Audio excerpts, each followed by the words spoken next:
The rumble of drums, the tramping of thousands of feet, the smell of tar and scorching iron. This is how a siege began, one that could last not days but months. In the ancient world, a fortress was not merely a wall and towers. It was a challenge to an entire army. Polybius wrote that the Romans rarely left things half-finished. If they surrounded a city, they prepared either to wipe it off the face of the earth or to turn it into part of their empire. But here's the main question. How exactly did they take those walls that seemed impregnable? And what was their most terrible weapon? Rams and ladders, or the iron discipline of men? The answer lies deeper, and by the end of this story we will approach a discovery that will make everyone think about their own endurance. Before deploying an assault, the Romans conducted what can be called an operation of complete bleeding out of the enemy. They cut off roads, burned fields, and blocked water supply. Appian noted, the main goal was not only to physically weaken the defenders, but also to morally exhaust them. War turned into waiting, long, grueling, where each day behind the walls became torture. Enormous mounds of earth and stone grew at the walls like artificial hills. These mounds were called ager. Essentially, these were temporary roads leading directly to the enemy's towers. Imagine, a hill the height of a 5-story building that day by day advanced on your walls. The Roman legions were in no hurry. They turned the very terrain into a weapon. To command such actions, a legate was appointed, a trusted person of the commander. The legate didn't simply give orders, he kept the entire picture of the siege in mind. Who was digging ditches, who was guarding the formation, who was preparing the machines. His task? Not to let a single cog of the enormous military machine stop. Archaeological excavations in Numancia, a Spanish fortress besieged by the Romans in the 2nd century BC, revealed the remains of these earthen ramparts. Stones piled into enormous mounds lie there even today, as a silent monument to the systematic pressure that turned proud defense into silence. But walls are only the beginning. The real drama of siegecraft lay not in iron, but in how the Romans turned every little thing into a weapon, even hunger, even silence. When supplies ran out behind the fortress walls, each day became a needle in the heart of the defenders. And outside, the legionaries stood silently, building camps with geometric precision, as if time itself worked for them. And here a question arises. Is it possible to defeat an enemy almost without raising a sword? Or was everything decided by that minute when the Romans went at the walls in their famous living armor? The answer lies in the tactics we will see in the next episode of this siege. When the walls still held, the Romans moved to the second phase, preparation for assault. This was not a chaotic collection of random actions. Everything was built on strict calculation and discipline. Plutarch wrote, Rome's strength lay not only in the bravery of its warriors, but also in their ability to prepare victory. The army transformed into an engineering corps, where each soldier knew how to dig a trench, erect a tower, or haul heavy beams for battering rams. One of the main tools were enormous wooden towers that gradually moved closer to the walls. These mobile fortresses were called turris. Imagine a multi-story behemoth on wheels, covered with fresh animal hides to protect it from fire. Inside stood ballistae, firing stone projectiles, and from above archers released a hail of arrows. For the defenders, it was like seeing an approaching house full of death, moving slowly but relentlessly. To bring such machines closer to the fortress, legionaries built platforms and embankments. Work went on day and night. A centurion ensured that each century of soldiers fulfilled their quota. If a man slacked off, punishment was immediate. Discipline here was more important than strength. The lives of those in the tower depended on how evenly the logs and stones were laid. The Romans knew, before striking head-on, you must exhaust the opponent. For this, they erected continuous lines of fortifications around the fortress. These fortifications were called circumvallation. Imagine a city that found itself in a cage. No way out, no provisions to get. Help from outside cannot break through. This was a closed circle, and the longer it tightened, the faster the spirit of the defenders broke. Excavations near Alesia in France, where Julius Caesar surrounded the forces of Vercingetorix, revealed the remains of these lines: trenches, embankments, remains of palisades. Archaeologists even found sharpened stakes with which the Romans studded the ground so the enemy could not break through. All this confirms the Romans prepared victory the way a chess player builds a trap dozens of moves ahead. The rations of the warriors were also part of this strategy. Legionaries ate mainly wheat, from which they prepared porridge or flatbreads, as well as beans and meat, if it was in the supply train. The daily grain ration was about 1 kilogram.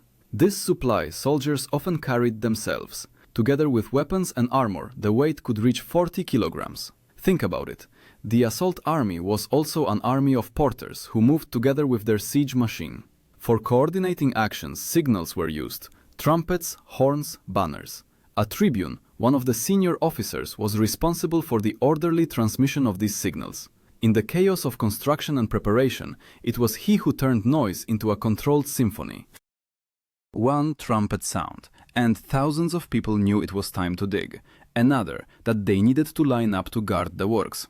But all this preparation had another side. Behind the fortress walls, residents heard the rumble of hammers, the crack of logs, the hum of wheels. This was the sound of slowly approaching doom. No randomness, only step by step the advancing war machine. And it was precisely this silence, interspersed with the rumble of siege machines, that broke the spirit of the defenders faster than arrows.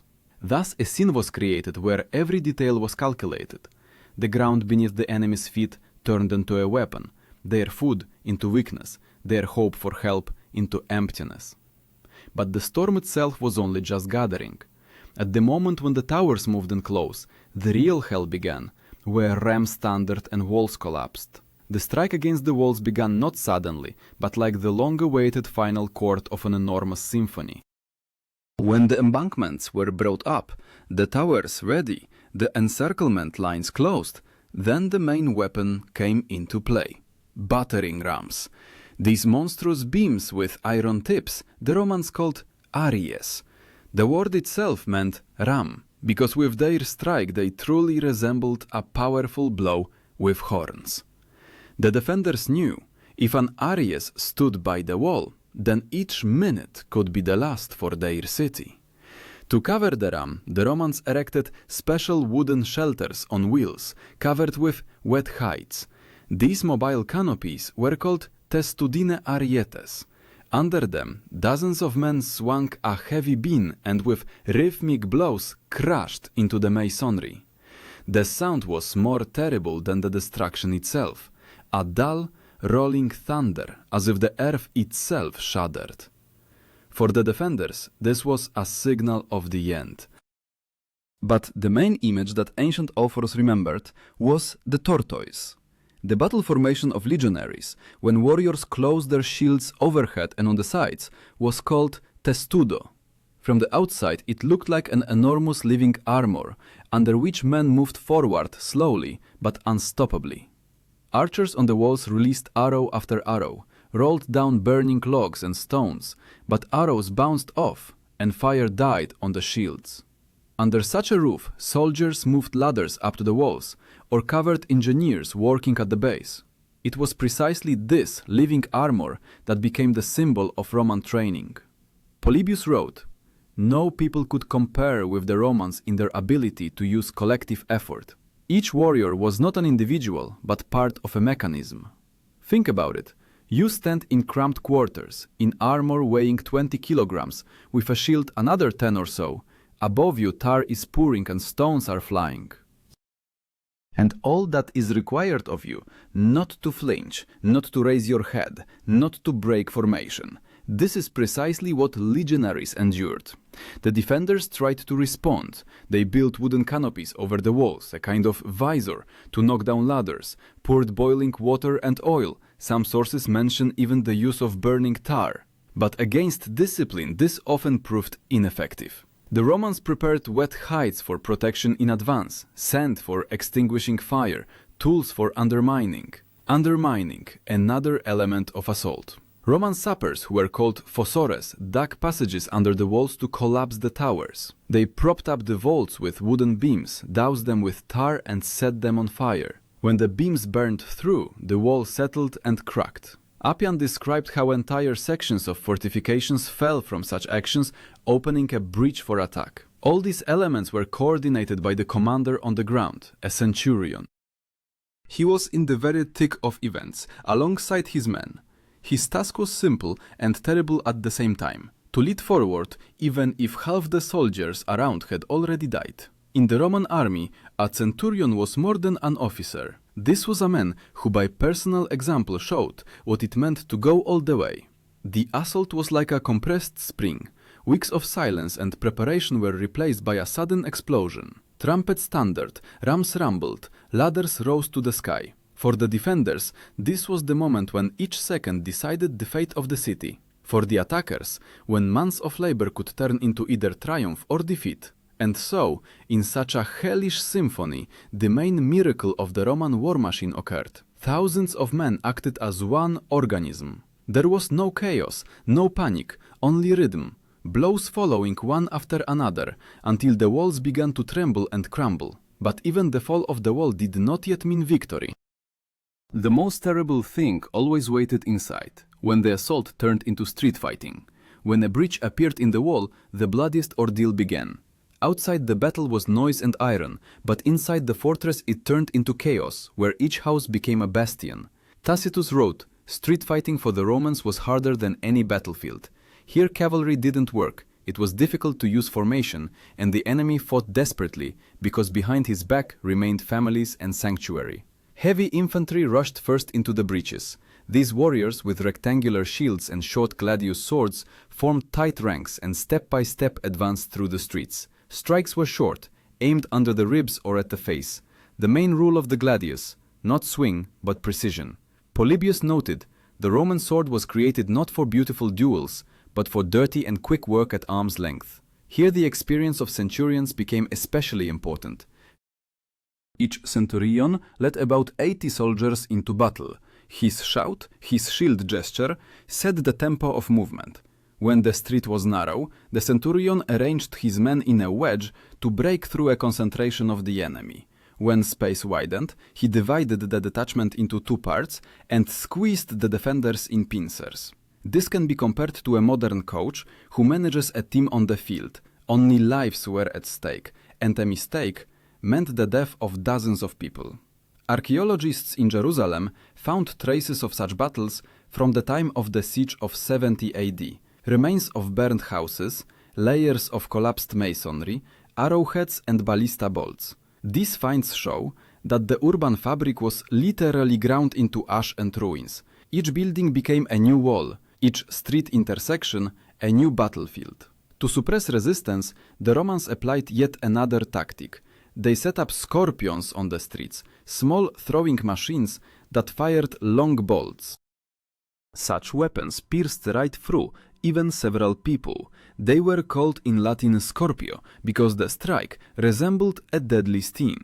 These machines were placed right in the breaches, and from there they combed the streets, weakening the defense before the infantry's advance. An important role was played by tribunes, senior officers who coordinated several hundred or even thousands of soldiers. They didn't burst into the first line, but it was they who determined where to cut through a new street with a ram, where to set fire to wooden houses to deprive the enemy of cover, where to block the road for the retreating. Their work was cold and calculated, like a strategy game, only the pieces were living people.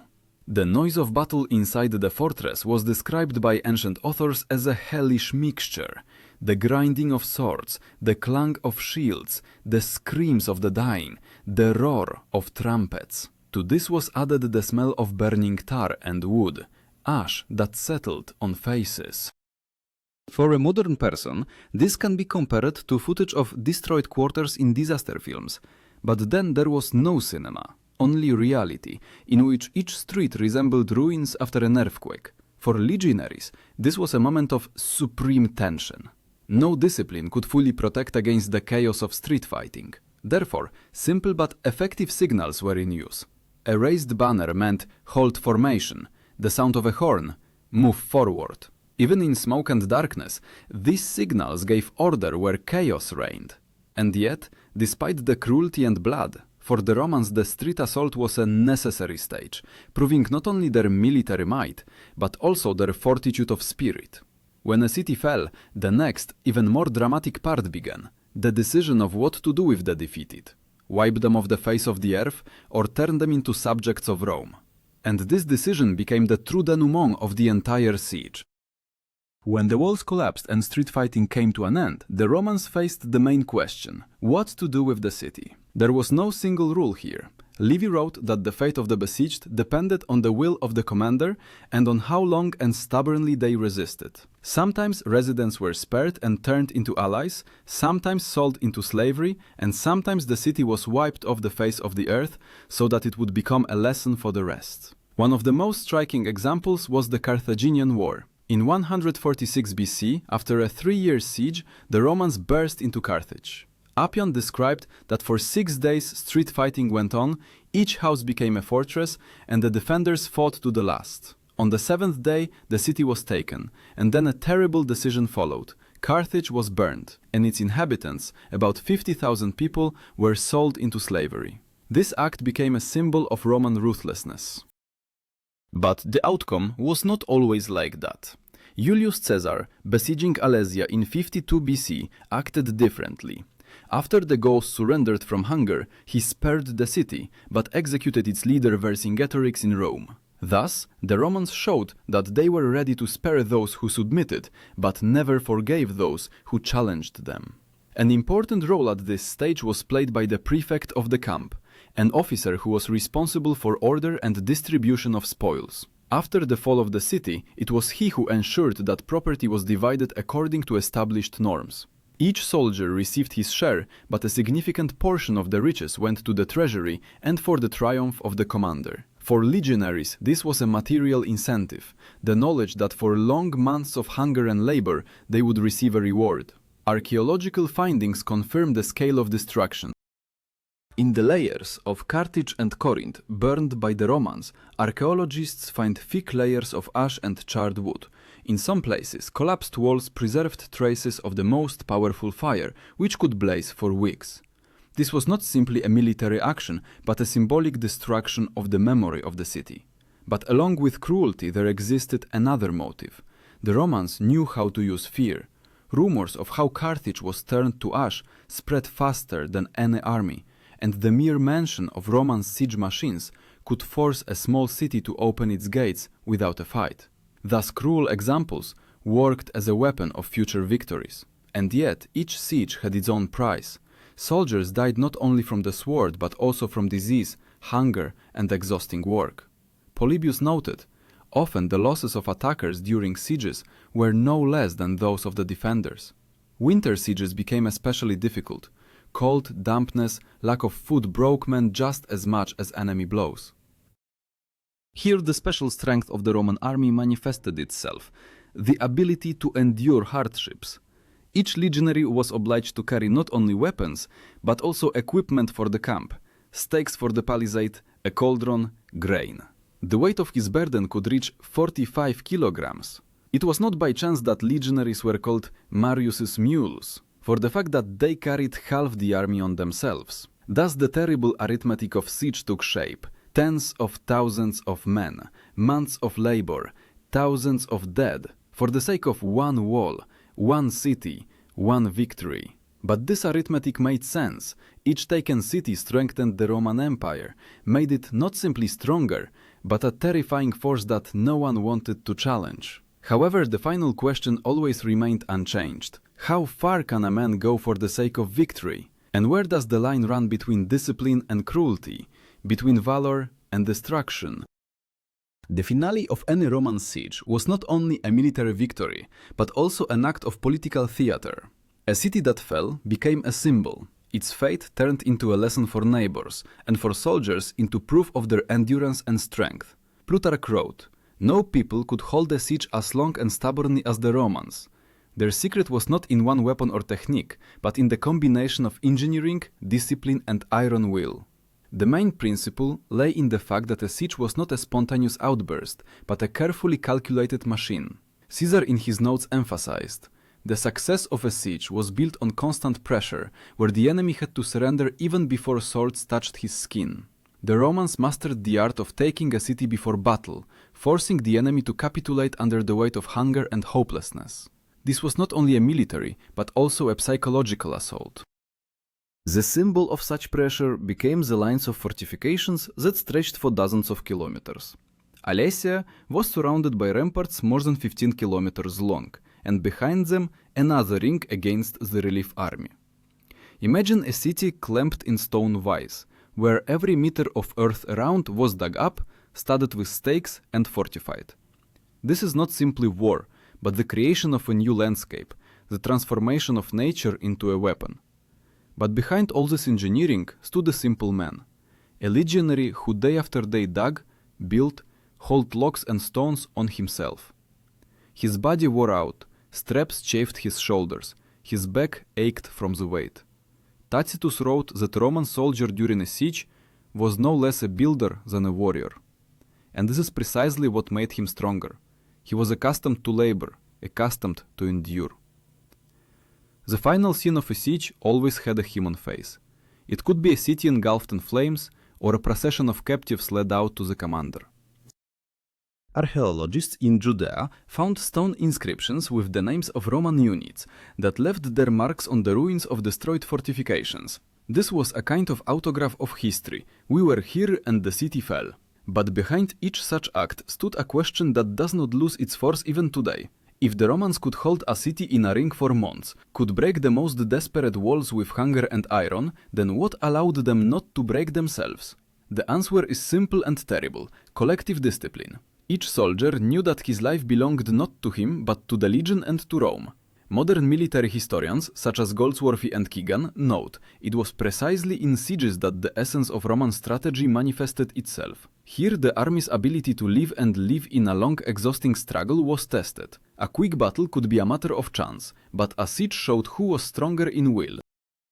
And so we return to the question that sounded at the beginning. What was the main weapon of the Romans? Rams and towers, or iron discipline? The answer is obvious. Iron breaks, wood burns, walls collapse. But the spirit that allowed a man in armor weighing 20 kilograms to go under a rain of arrows and stones without flinching, that is the true weapon of Rome. And now, knowing this story, everyone can ask themselves, could I endure even one day in such a formation, under the rumble of rams and the cries of enemies? Could I dig a trench not knowing if I would see tomorrow's sun? What remains in us, modern people, of that fortitude that turned simple farmers into conquerors of the world? Roman sieges changed the course of history. They destroyed Carthage, crushed the cities of Greece, subjugated Gaul and Judea. But their main legacy is a lesson. Empires are built not only by the sword, but also by patience, labor, and iron will. Archaeologists still find traces of these camps, trenches, and burned walls, and historians continue to debate what was more important, technique or spirit. And each time we see the ruins of an ancient city, it's worth remembering. Romans once stood there. They were not heroes in shining armor as in movies. They were ordinary people who, step by step, blow by blow, proved that human endurance is capable of breaking even stone. And the question that remains for us, if fate depended on us, would we have enough of that very will that helped Rome take impregnable fortresses?